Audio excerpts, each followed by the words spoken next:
Lake, Area 51, all of these classified spy platforms. They even admitted later on that the UFO subject was a very convenient cover. Outside of that, there is actually what we could call an interdimensional, higher dimensional aspect to this. Something from beyond the veil of our ability to understand space-time. Something beyond our rules and principles and laws of physics. Four-dimensional beings, something that exists beyond space and time. Now, we're moving out of what we would call a material reductionist, atomist, Newtonian model of physics into the quantum physics realm because of our computation, because of AI, our ability to simulate. The consensus in modern day physics is we live in a simulation of some form. But it all kicked off because of a Blink-182 rock star who decided to go to the Department of Defense and the Pentagon and start asking questions and get the ball rolling. It's ancient Sumerian creation myth, which is the Anunnaki, these gods that came down from the sky and essentially molded us out of the clay of the earth and breathed life into us. And that's actually something that's echoed through a lot of the different intelligence people I've spoken to, people who have worked for the CIA and the DOD and these guys.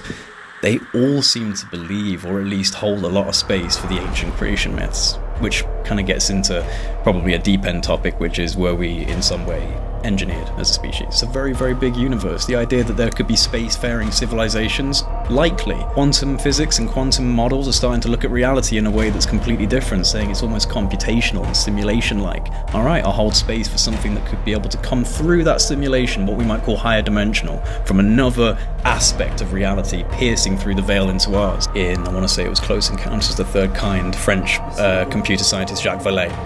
And Jacques Vallée's opinion, in tandem with the psychiatrist Carl Jung, was that there is some form of overarching intellect that can represent itself in different forms.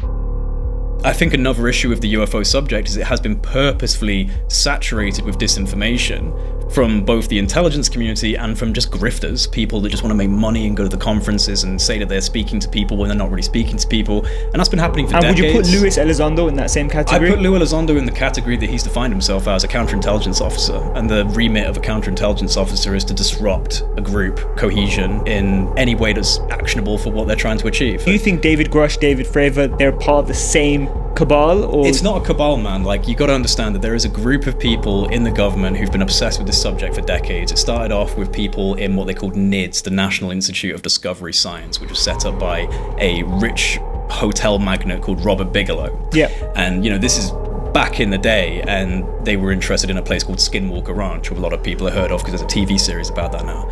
There is a group of people, they've called themselves the Aviary, they've called themselves the Sacerdotal Knights of National Security. They have been aggressively pushing this through the Pentagon and through the DOD for a number of years, and now they're out in the public doing it. I start to feel like it's more about covering up the subject in quite a clever way.